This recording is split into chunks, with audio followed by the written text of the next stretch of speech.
Good morning friends welcome back to my channel welcome to a new blog. किन्तु आज के सकालबेला blog करब ना भेबेछिलाम, किन्तु तारपर भाबलाम जे ना आजके जखन एई रान्नाटा करछि तो एटा तो कखनो तोमादेर साथे शेयर करिनी, तो आबार कैमेरा सेट करे तो स्टार्ट करे फेलेछि ब्लग करा।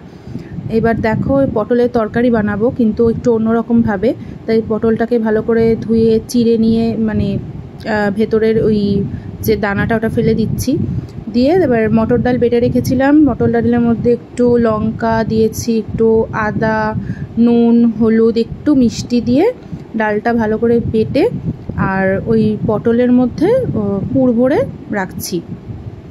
তো পটলটা আমার হাজব্যান্ড একদম খেতে ভালোবাসে না, তো এরকমভাবে যদি করি তাহলে ওর খুব ভালো লাগে খেতে। আর এই রান্নাটা কিন্তু আমার শাশুড়ি মার থেকে শেখা। এই রান্নাটা কিন্তু আমি আগে জানতাম না, তো ওই জন্য ভাবলাম চলো তোমাদের সাথে শেয়ার করি। আর এই যে কড়াইতে সাদা তেল দিয়েই ভাজবো পটলটা, তোমরা চাইলে সর্ষের তেলও ইউজ করতে পারো, যে যেটা পছন্দ করে।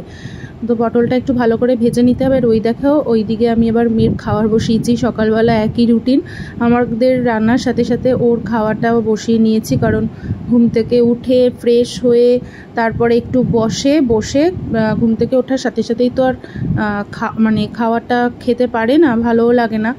তো 5-10 মিনিট একটু বসলো, খেললো, তারপরে খেয়ে দিয়ে একেবারে রেডি হয়ে স্কুলে যায়। আর এই কথা বলতে বলতে দেখো পটলটাও ভাজা হয়ে গেছে। এইভাবে আমি সব কটা পটল আস্তে আস্তে ভেজে নেব।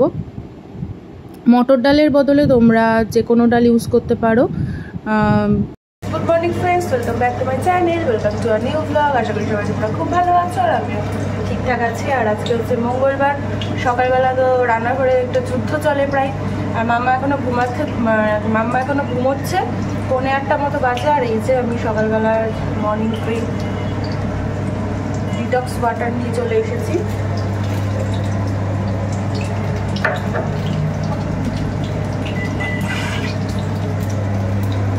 খেতে যা হয়েছে না, মাই গড। এর মধ্যে একটু মধু মেশাতে হবে, মানে খেতে পারবো না। মানে লেবুটা গেছে তো, লেবু মানে কষটা একটু হালকা তিতকুটে হয়েছে, তো ঠিক আছে, অভ্যেস হয়ে যাবে। প্রথম ওরকম লাগে খেতে। মাই গড।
আজকের ব্রেকফাস্টে আছে চিলা, বেসনের চিলা, একটু সবজি দিয়ে করেছি। এর মধ্যে গাজর দিয়েছি, একটু পেঁয়াজটা দিইনি, টমেটো দিয়েছি, একটু হলুদ নুন দিয়ে করেছি। আর তার সাথে এখানে গজা আর একটু টমেটো কেচাপ নিয়ে খাচ্ছি। মামামকে স্কুল থেকে নিয়ে আসলাম আর একটু ফ্যানের তলায় বসেছি ফ্রেশ হয়ে। জামা কাপড় ছেড়ে গেল, প্রচণ্ড গরম লাগছে। আর বাইরে আজকে এত গরম, মানে আনতে গেছি তো আমার নিজেরই মানে গাটা পুরো চুলকাচ্ছে রোদে। আমার রোদে গেলে না আমার মানে গালটালগুলো পুরো মানে লাল হয়ে যায়, মেয়েরও সেম হয়ে যায়। তো রোদে গেলেই পুরো লাল হয়ে যায় আর কীরকম অস্বস্তি লাগে। তো কিছু তো করার নেই, বেরোতে তো হবেই, ঘরের মধ্যে তো সব কাজ তো আর ঘরের মধ্যে হয় না। তো হলো। আর স্কুলের ম্যাম বলছে যে এবার মানে ড্রেসটার আছে তো ড্রেসটার গরম লাগছে, সব বাচ্চাদেরই একই অবস্থা। তো ম্যাম বললো যে অন্য পাতলা সুতির বা গেঞ্জির ফিতেওয়ালা কিছু পরে পাঠাতে। আর যাওয়ার পরেই ওর মোজা তারপর ওপরের যে টপটা সব খুলে দিয়েছিল, পুরো ঘেমে নাকি জল হয়ে গেছে। তো কালকে দেখি যদি এরকম গরম থাকে কালকে আমি পাঠাবো না, বাড়িতে থাকুক। আর যদি দেখি গরমটা কম তাও আমি অন্য ড্রেস পরেই পাঠাবো। আমি ওই স্কুলের জুতো মোজা পরে বাচ্চাদের সত্যিই প্রচণ্ড কষ্ট, এই গরমের মধ্যে এইসব মেনটেন করা যাবে না স্কুল ড্রেসে। আরও বেশি আমরা তো তাও সহ্য করে নেবো, বাচ্চাদের যেটা হয় কষ্ট। আর একটু খাচ্ছি হচ্ছে এই যে ম্যাঙ্গো পানা, গরমে শরবত খেতে বেশি ভালো লাগে।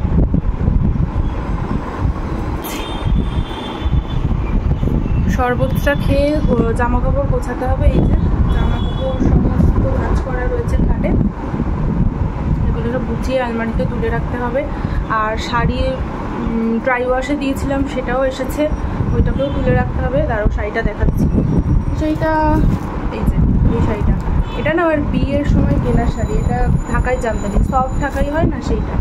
তো যে মা এসেছিলো তখন মা এটা পরেছিল, তো ওটা ধুতে দিয়েছে। আরও দুটো শাড়ি পরেছিলাম, একটা তো বাপের বাড়ি গেছিলাম তখন পরেছি যে শাড়িটা ওইটা, আর একটা এর মধ্যে পুজো দিতে গেছিলাম মন্দিরে, মা এসেছিলো যখন তখনই। তো আমি একটা শাড়ি পরেছিলাম, তো ওই শাড়িতে ওই দুটো শাড়ি এখনও দেয়নি, ওটা রয়েছে দোকানে। এবার আলমারিটা গোছাতে হবে, আলমারিটার অবস্থা খুব খারাপ হয়ে রয়েছে, দেখি সময় করে গোছাতে হবে। আর বিকেলে ভেবেছিলাম একটু জমিতে যাব, কিন্তু আজকে যাওয়া হয়তো হবে না, দেখি শুক্রবার দিন মেবি হয়তো যাব, শুক্রবার দিন বিকেলে যাব, কারণ গরমে এই রোদে গেলে তো সম্ভব না।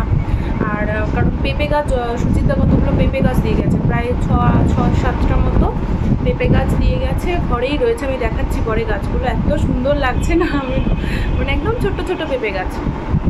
তো ওটা আজকে জয়ন্তদা বললো বিকেলে বসিয়ে দেবে, ওই হিসাবে আমি ভেবেছিলাম আজকে যাবো, কিন্তু আজকে হবে না, আজকে বিকেলবেলা আমার একটু কাজ আছে। তো শুক্রবার দিন যদি আমার হাজব্যান্ডের টাইম থাকে বিকেলে, শুক্রবার দিন ওর সাথে আমি যাবো।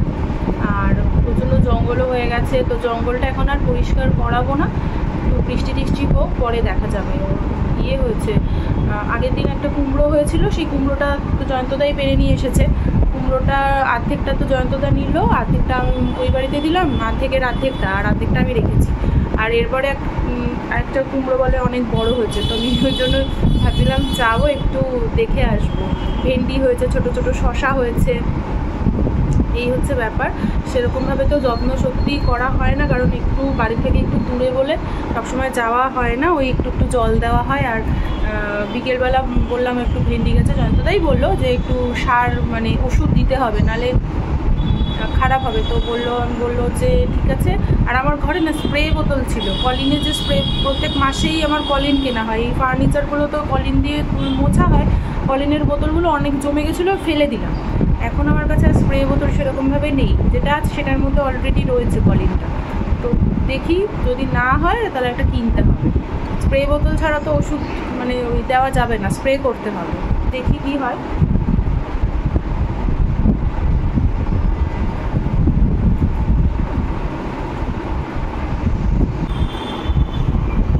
শরবতটা খেয়ে জামা কাপড় গোছাতে হবে। এই যে জামা কাপড় সমস্ত কাজ করা রয়েছে খাটে, এগুলো সব গুছিয়ে আলমারিতে তুলে রাখতে হবে। আর শাড়ি ড্রাই ওয়াশে দিয়েছিলাম সেটাও এসেছে, ওইটাকেও তুলে রাখতে হবে। তারও শাড়িটা দেখাচ্ছি, শাড়িটা এই যে এই শাড়িটা, এটা না আমার বিয়ের সময় কেনা শাড়ি, এটা ঢাকায় জামদানি সফট ঢাকাই হয় না সেইটা। তো যে মা এসেছিলো তখন মা এটা পরেছিল, তো ওটা ধুতে দিয়েছে। আরও দুটো শাড়ি পরেছিলাম, একটা তো বাপের বাড়ি গেছিলাম তখন পরেছি যে শাড়িটা ওইটা, আর একটা এর মধ্যে পুজো দিতে গেছিলাম মন্দিরে, মা এসেছিলো যখন তখনই। তো আমি একটা শাড়ি পরেছিলাম, তো ওই শাড়িতে ওই দুটো শাড়ি এখনও দেয়নি, ওটা রয়েছে দোকানে। এবার আলমারিটা গোছাতে হবে, আলমারিটার অবস্থা খুব খারাপ হয়ে রয়েছে, দেখি সময় করে গোছাতে হয়। আবার বিকেলে ভেবেছিলাম একটু জমিতে যাব, কিন্তু আজকে যাওয়া হয়তো হবে না। দেখি শুক্রবার দিন মেবি হয়তো যাবো, শুক্রবার দিন বিকেলে যাবো, কারণ গরমে এই রোদে গেলে তো সম্ভব না।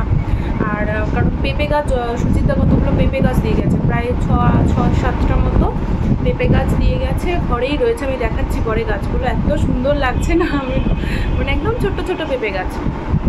তো ওটা আজকে জয়ন্তদা বললো বিকেলে বসিয়ে দেবে, ওই হিসাবে আমি ভেবেছিলাম আজকে যাবো, কিন্তু আজকে হবে না। আজকে বিকেলবেলা আমার একটু কাজ আছে। তো শুক্রবার দিন যদি আমার হাজব্যান্ডের টাইম থাকে বিকেলে, শুক্রবার দিন ওর সাথে আমি যাবো। আর প্রচণ্ড জঙ্গলও হয়ে গেছে, তো জঙ্গলটা এখন আর পরিষ্কার করাবো না, তো বৃষ্টি টিষ্টি হোক, পরে দেখা যাবে। ইয়ে হয়েছে, আগের দিন একটা কুমড়ো হয়েছিল, সেই কুমড়োটা তো জয়ন্তদাই পেরে নিয়ে এসেছে।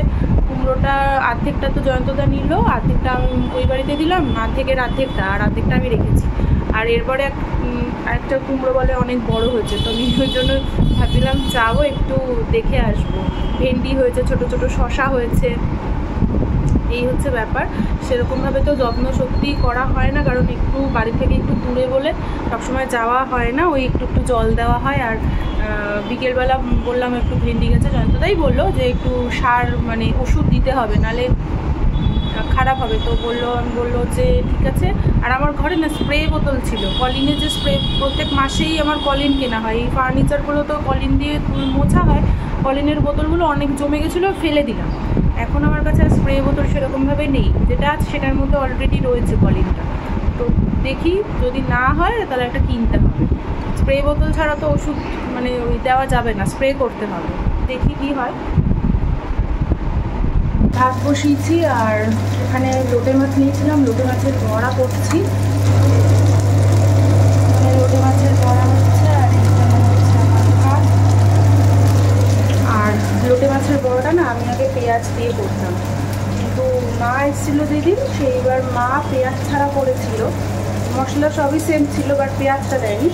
খেতে খুব ভালো হয়েছিলো, কড়কড়া হয়েছিল। আর আমি করলে না একটু মানে পেঁয়াজ দিয়ে করি তো, তার থেকে ভালো হয়েছিলো, একটু নরম নরম হয়ে যায়, কিন্তু বড়াটা বেশ কড়কড়ে হলে খেতে বেশি ভালো লাগে। তো আজকে আমি পেঁয়াজ ছাড়া করছি, দেখি হয় কিনা ওরকম। আর মাম্মাম তো খেতে বসেছে, দিদি ওকে খাইয়ে দিচ্ছে, খেয়ে ও ঘুমিয়ে পড়বো, টায়ার্ড আছে প্রচণ্ড। আজকে দুপুরবেলার মেনুতে আছে ভাত, তার সাথে একটু শশা কুচি, পেঁয়াজ কুচি নিয়ে নিয়েছি, আর এখানে লোটে মাছের বড়াটা করেছি। আর এই যে আমার তরকারি, পটলের তরকারি যেটা। আর এখানে আবার রাতের জন্য অনেকটা রয়েও গেছে, রুটি দিয়ে খাবো। আর এখানে করেছি মাছ। তো চলো আজকাল দুপুরে খাওয়াটা আগে সেরে নেওয়া যাক। গরমের জন্য সব পর্দা টেনে দেওয়া হয়েছে, দাঁড়াও গাছটা এখানে আছে দেখাচ্ছি, লাইট জ্বালাই। এই যে সুচিত্রা দিয়ে গেছে বললাম না পেঁপে গাছ, এখানে অনেকগুলো আছে, কিন্তু দেখো, এই দেখো দেখা যাচ্ছে, এই দেখো এখানে অনেকগুলো আছে। এবার যেইটা হবে, সবগুলো তো হবে না, ছেলেগুলো এনে দিয়েছে, এবার যেটাই হয়। পিপি পিপি পিপি গাড়ি, পিপি পিপি পিপি এগোচ্ছে একটু একটু করে, দেখো পিপি পিপি পিপি। বাহ, তোমার গাড়িটা তো খুব সুন্দর, তোমার গাড়িটা কিন্তু খুব সুন্দর, বসতে দেবে আমাদেরকে? চালাও চালাও।